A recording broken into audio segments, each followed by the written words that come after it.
Welcome back, this is CerealSnax. Today I'm playing Orcs Must Die. And the reason I wanted to show this off is because I just picked it up in the Steam sale for, I think, $2.75. I would recommend, just right off the bat, this is my first impression, but I just want to say that I really enjoy this game and it's totally worth $2.75. So, just watch Steam, put it on your wish list. Eventually it'll be $2.75 again, especially since Orcs Must Die 2 is coming out in about a week and a half from when I'm posting this video. So what it is a tower defense game, and I feel like there's a lot of tower defense games out lately for some reason, or maybe it's just I'm drawn to them. I'm not necessarily a person who loves tower defense, but it seems like for some reason I've been playing a lot of tower defense. But regardless, you can see there's a door that's being beat on there, and that's where the orcs come in, and then there's that glowing blue ball that you see back over there, and that was the rift that they are trying to get to. Much like my review of Sanctum, and I've got a review of Dungeon Defenders, which I'll be putting up at some point as well. Very similar to that too. So it's similar to those games. You got your items that you can pick from. One thing this reminds me more of than Sanctum and Dungeon Defenders is actually Plants vs. Zombies. Strangely enough, you can see all these empty squares on my spell book, and you can see what I picked down there at the bottom. One of them's my crossbow, obviously. Spike trap, there's a tar pit, there's this wall arrow thing that I just put up, and then there's a barrel that explodes when the orcs attack it. Very similar to Plants vs. Zombies when you put down the plants and that sort of thing. Now the only difference, of course, is that this game is much like a Sanctum, where you then run around and can fight, although it's not a first-person shooter, it's more like a third-person kind of thing, a lot like Dungeon Defenders. So it draws similarities from those games. The part I like about it is it's orcs, different types of orcs that come out, and that's pretty much it. And also, it's really tongue-in-cheek. Sanctum and Dungeon Defenders have elements of tongue-in-cheekness, I guess that's even a word, but they also take themselves a little more seriously. This guy is like, kind of reminds me of the Don Bluth movie with that knight, the crazy knight who is always making jokes and stuff. So you can see I'm shooting the orcs with my crossbow now that I've put down my traps. Look at the tar pit, which slows them down, and the arrows, which amazingly just blows them across the room. It's funny because the orcs are green and kind of pig-like, and if you look at, like, this kind of me putting my professor hat back on, if you look at orc history, I guess if there's such a thing, Tolkien really was the first person to really write about orcs. Now, he got the word orc from Beowulf, which really referred to Grendel, who was kind of, what Tolkien drew his inspiration of orcs from. But it's funny, I was reading, actually, green orcs like this that look kind of pig-like are not Tolkien descriptions of orcs. These are actually, the first time orcs were ever depicted as green and kind of pig-like with tusks was actually Warhammer, the tabletop game, and I did not know that. I knew that they did it that way. I just didn't realize they were the first. That's pretty recent. So, and of course Warcraft made it really, really popular after the fact. But you can see you've got a little bit of time to prepare to put down more traps in between these waves. So like Sanctum and the other games, you kind of have time to prepare. Now Sanctum and Dungeon Defenders, you have all the time in the world to prepare for the second wave. In this particular game, you don't. You kind of have to think fast on your feet. And from what I was reading, once you beat this level, which is, I've got it on medium, which they call War Mage. Once you beat it on medium, then you can go back and play it in like their nightmare mode, which doesn't give you any time, not even in the beginning, to prepare for the orcs coming in. Now, one thing I will say, if you like Plants vs. Zombies, you probably will like the style of this game just because of the types of traps you can pick, and you can upgrade them just like you upgrade the plants. One thing that I think people that play Plants vs. Zombies may not like about this game is that you can place traps, but you can't just let the traps do the work for you. You have to actually get in here and play it like a third-person kind of shooter game, which may turn people off who like that kind of tower defense where you sit back and just watch. So like Sanctum, you have to kind of get involved, because if you aren't perfect at putting down traps, and I think it's even designed so that even if you are perfect at putting down traps, you still don't have enough of them really to do the job for you. You have to kind of get into the action and kill the orcs yourself. Now, I will say that killing the orcs is a lot of fun. It's, it's not very bloody. You just see a little bit of blood, but it's not crazy. And I think you can even turn that off in the options.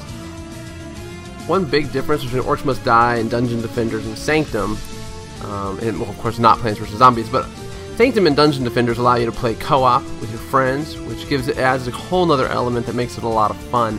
This is a single-player game. Although Orcs Must Die 2 that's coming out will be 2-player, I believe, maybe even more than that. I think it's just 2-player, and you can actually, on Steam right now it's for sale, so you can actually get it, I think it's $22 for both, so it's really $11 for each copy, and you can get it for your friend, you know, and share it with them on Steam. One thing I found about this game is it's neat to play with somebody else. What I've done is, you know, if you play it, it's nice to complete a level, and then basically hand it over to a friend and let them try to complete the same level and get more skulls. And I can tell you what skulls are. At the end of the game, you can get up to 5 skulls, and that has to do with how effectively and efficiently you're able to defeat the orcs, you know, whether or not you take damage, that sort of thing.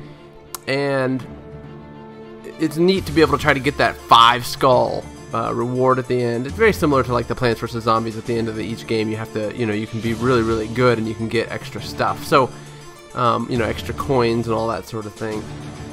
So that's what this game kind of does. Now, let me talk a little bit about kind of the UI here. I don't know if you can kind of see on the upper right, you can see the map, and on the little red dots are the orcs streaming in. So you can see that actually some orcs have gotten below me, so I'm going to have to go chase them down. So the map is nice that way. They don't really run in a straight line like in Sanctum or Dungeon Defenders. They don't have like a set path that they really follow. They kind of have a set path, but they also will veer off to attack you and to find you. So that's another interesting aspect of this game. You can of course see my health bar up at the top left, and then there's a little blue bar underneath my health bar, which is my mana, which comes into play a little bit later when you get some of the other weapons. There's a weapon that there's just all kinds of weapons. There's acid traps on the side of the path. You can see there's a couple in this level, but not as many as other levels. And you actually get a belt that is like a wind belt, and you can cast a wind spell that blows the orcs into the acid. So that's just one little neat trick. And of course, like I said, there's tons of weapons that you get and you can upgrade, much like the 50 or so plants that you can upgrade and play with on Plants vs. Zombies. So if you can get into if you're not a typical, third-person shooter, FPS kind of player, this may take some getting into, but I would recommend you try it anyway for $2.75. I don't think you can lose. So here comes the next wave again. Some of the other things here is you can see that I accrue money, and now it's in the bottom left. There's like the money that you can spend. I don't know what they call it, mana coins or something else that's fantasy related, right? So, but actually you get those coins as you're fighting. You can see that each orc that dies gives you 15 coins, at least in my particular map. One thing I have noticed is that the more orcs that go into the rift, the less money you get per orc after that. So it actually is very, very important not to let any orcs into the rift, because then you decrease your money for the next game to spend on more traps, which makes you less effective and that sort of thing. So you can see I'm on a kill streak here, which is great. You get 100 extra coins or so. Having kill streaks is also nice, and the traps add to that kill streak. You can also see like a glowing red object kind of in the distance there. That's a health potion. And if they're beating on you, then you can go and get that health potion. You can see I've taken a little damage, but this is early in the campaign, and at this point in the game you don't really take a whole lot of damage if you're careful. But later on, those health potions I've found become very, very important, and I'm always running to get them because I'm always losing health because I'm not as good at evading the crossbow orcs as you might think. So, and you can see in the middle of combat here, I'm now throwing down traps just because I've got the money to do so, and there's so many orcs. This is also the last wave of this particular level, so I figured, well, throw everything I've got at them because they're throwing everything they've got at me. It's a very satisfying game, just the whole style of it. It reminds me actually of the graphical style of Torchlight or World of Warcraft, in the sense that it is cartoony, and by the end of the game, this guy has these little quips that he makes. So it's neat in that sense, the whole style of it. I think there's anyway. You see the little dance he's doing? He does a little dance at the end. The little Final Fantasy victory dance, I like to call it. But I only got 4 skulls on that one. I could have done a little better. Here's another thing you can do. You can actually use those skulls to buy upgrades. So of course, if you can get 5 skulls, you have more opportunity to buy upgrades. I've already upgraded the spike trap you can see on that screen. I didn't. All it does is adds a little bit of a snare to it. So I've been granted the wind belt for completing that level, and like I was saying, the wind belt allows you to blow them off the ledges, and I'll show you that here in a second. just to give you an idea of how things progress in this game. There's little swirls of like wind that are blowing by me. That is actually the path that they will most likely take. They don't always do it, like I said, but it kind of gives you an idea. So there's my wind belt. Push and pick up enemies and objects. You can see the two types of orcs that'll be coming, the crossbow orc and the regular warrior orc. And like I said, I've not gotten too far, but I'm assuming there'll be other types of orcs that come out as well. So on each side of this particular level there are poison pits. And really what I like to do is take that wind belt and blow them into the pits if possible. Although your mana drops out pretty quickly, so that makes it a hard, kind of an ineffective use of it. You can only use it a few times and then it's used up. And you can see I'm putting up my arrow walls. I'm going to put up two kind of in the main narrow passageway that they have to go through, and then one on each side here. I really like these arrow walls because they just seem very powerful, especially when you've got two across from each other like that.